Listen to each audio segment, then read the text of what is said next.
They are unique.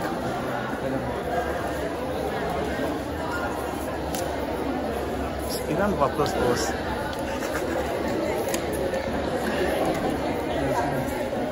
Yes.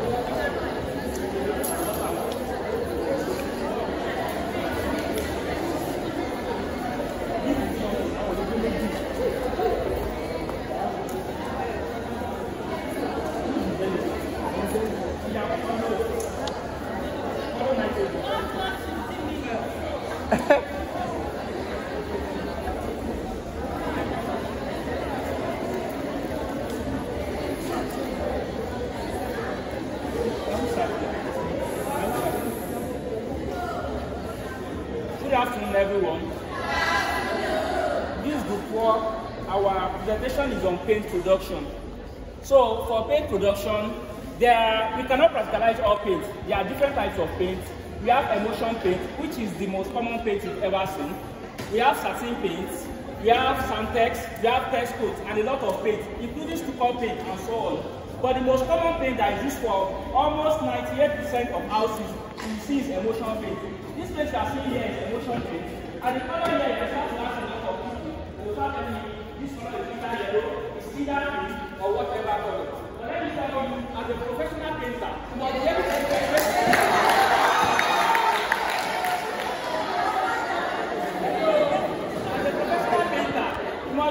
Differentiate between paint's color and what they represent.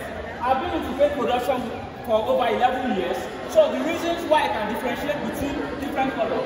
This color of paint is what we call bluff. What do I call it? Bluff. Again, now we call it off-white. So we will be producing the same color because this same representation we will be using it for painting a building in this faculty. Now,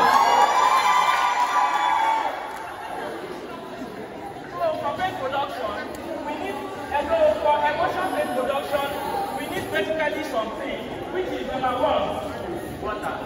The water you'll be using must contain 50% of the bucket you are producing. Now, we have what? Titanium dioxide. We have titanium dioxide. As if you go to where they are selling paint, if you tell them titanium dioxide, you'll never get anything there. Just say titan. What do I call it? What do I call it? Yeah, this is what we call calcium. When you need this, tell them you need calcium. The funniest thing about calcium is very easy to get, and the price of getting calcium is ridiculously cheap.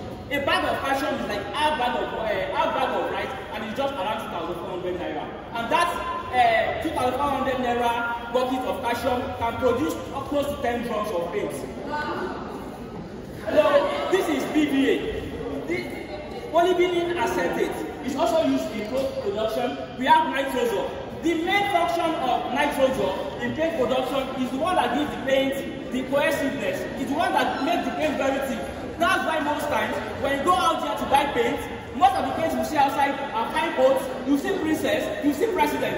But the majority you see that people are buying is fine coats. One of the reasons people buy fine coats is because of the price is ridiculously cheap. And the problem they have with all those paints is that the nitrogen content is very, very low. When the nitrogen content is very, very, very low, you won't have the thickning effect of that paint. The next thing is what we call jellicle. Hello. This jellicle gives you the appearance of paint. As a painter, there are sometimes you see people who only paint, and you see the paint is not at them of the law. That's the effect. If the jellicle content is not enough, every time you're shooting to paint, there is no paint bucket you carry in this world whereby they name the chemicals with the required quantity. It's a secret in paint production. Hello, this is formalin. As you know, formalin normally is either use formalin or ammonia. The normal formalin you use in your anatomy lab or another lab is to preserve something. Immediately you use formalin, that paint can stay for 6 months. Formalin preserve paint for 6 months. If you buy a paint today, this is another secret. If you buy a paint today and you after 6 months, just open the paint and pour just a little quantity of formalin. You will renew the life cycle of that particular paint. Hello, this is a cream paint. I'll be telling you the function of the cream paint over time. This is a paste. Now, this is a black paste. This black paste, there is one thing in black paste. There are some kind of colors. Now, let me go back to the cream paste. This blood bluff, there is no chemical in this one that can produce blood bluff color. We call it paint manipulation. To get some colors, you have to mix some colors together. When you produce a white paint, you will take the cream and mix a little quantity of cream that is like 1/5 quantity of that particular bucket. When you mix it with it, you get blood bluff. We have the same thing in this paint bucket where we have the artistic gloss paint. Thank you. So we'll be starting the production of paint. We'll be starting with the first chemical. Now, we have almost like 50% of this, not exactly 50%. Normally, we are meant to have a scale because the scale is very, very expensive. And I have the scale in a particular site. I can't bring it back here. I can't bring it here. We are meant to measure the measurements, the weight of the paint, of the water, but we have the weight of all others measured here. Now, we'll be pouring the tank inside. As they are boiling, I will continue to mix it. One thing is, in anything that has to do with clothes production, there's always a machine for doing so. Now, I cannot bring my own machine just to come and mix a whole drum of paint. That's why I'll be using my hand for the one drum of paint. Please.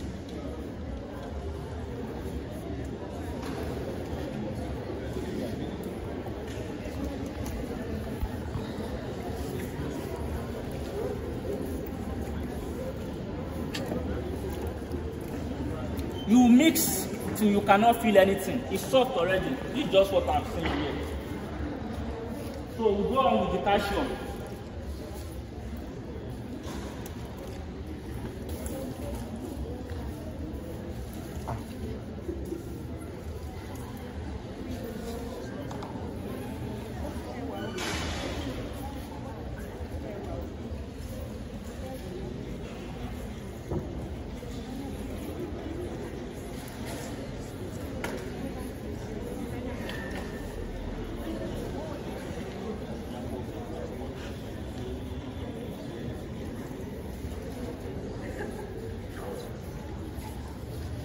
You continue to mix until the thing becomes so soft.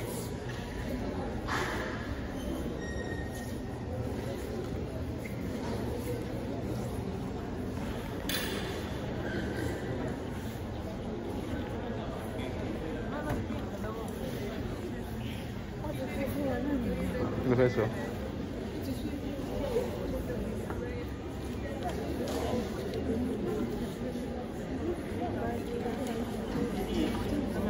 So before the design, before the calcium, this is the PBA.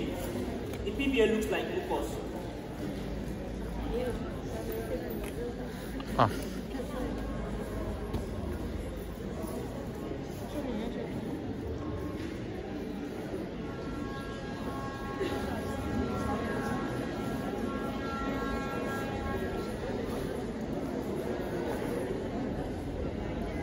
Now, there is one thing. I'm trying to cover with all of them.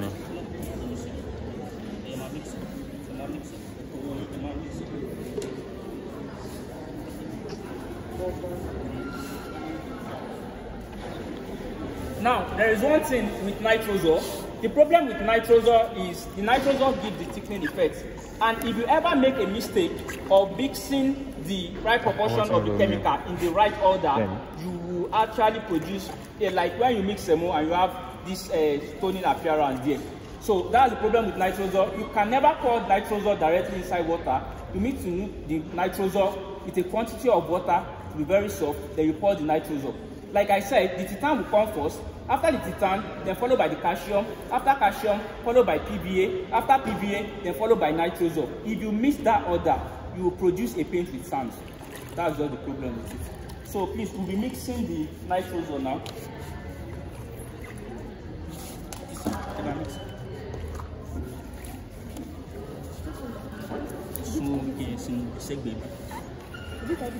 Yeah, everything. It's okay.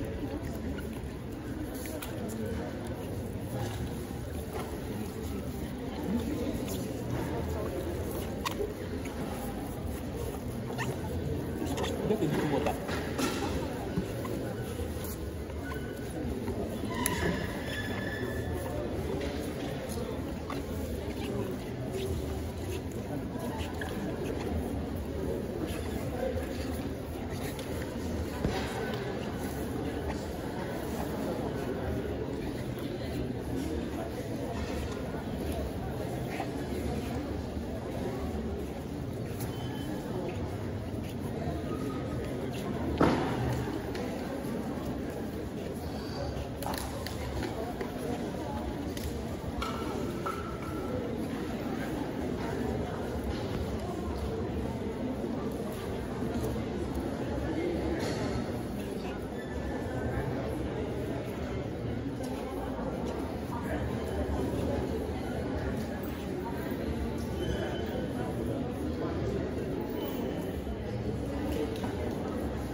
Mix it together. Mix it.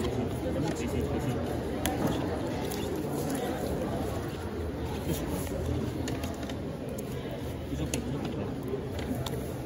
Shoot tomorrow, wrap them up.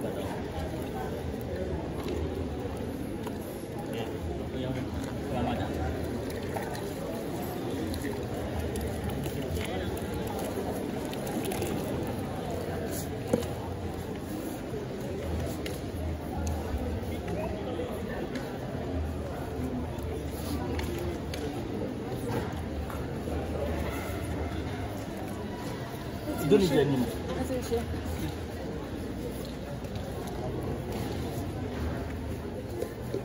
See, nitrogen.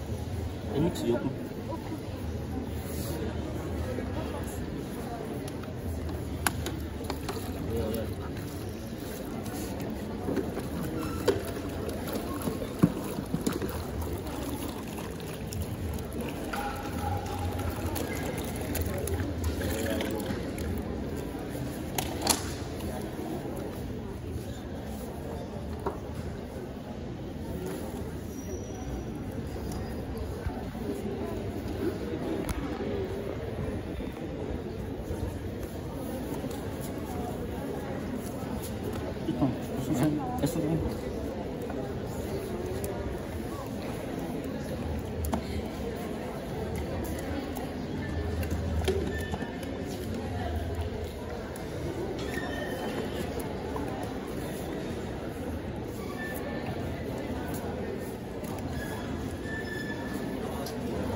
There is something you notice here.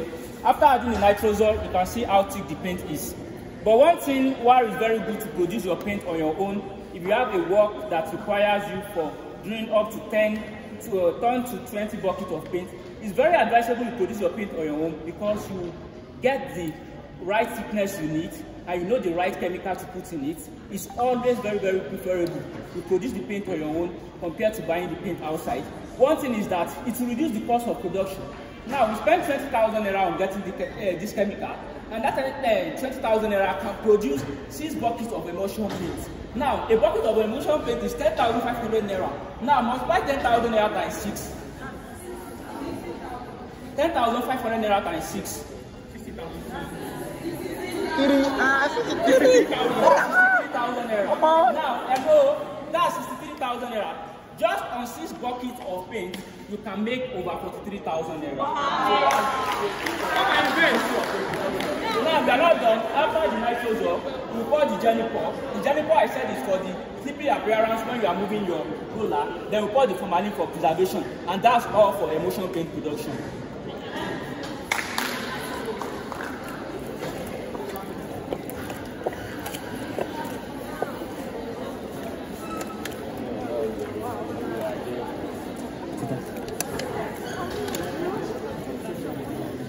Formalin. Formalin.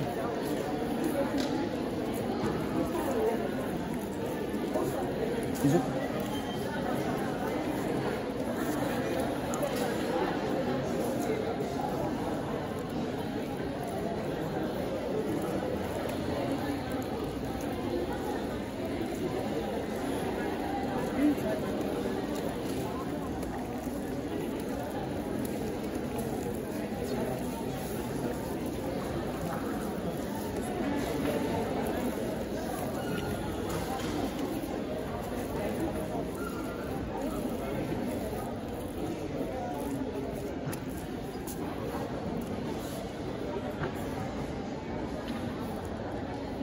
Hello, this white emulsion paint. Believe me, if you've ever bought paint before, you can never get a paint of this quality ever. By the time you move the bucket, the plate will splash immediately. So that's the benefit of using your paint for your own. There is something we want to do here. We only want to experiment on getting the block. Uluwaji.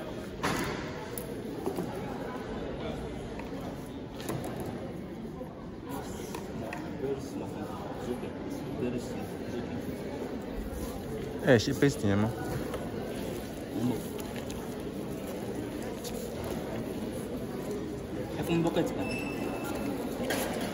No, pourquoi tu ne sais pas? Non, Emma le vient. Emma dans les mains vient. Non, tout ça le vient chez. Oh, oh. É do minha. Eu lá bem, mais de aqui, e eu da cima. Olha, eu pedi isso. Olha. Isopor, matinho, tá passando.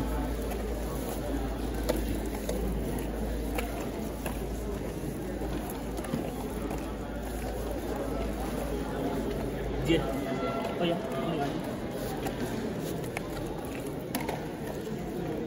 Small. Sudah. Oh ya. Come here, bro. Very small. Oh, ni darah. Kini. It's okay.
This is block bluff. By the time you leave it to settle, you get the same color you are seeing on this one. So that's what. Thank you.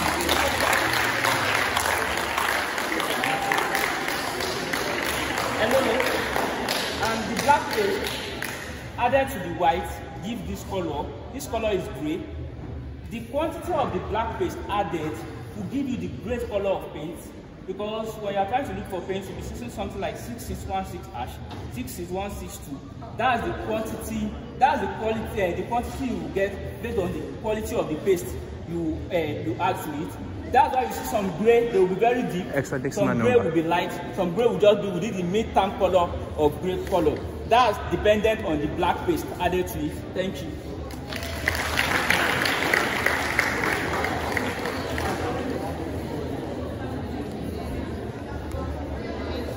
Wait.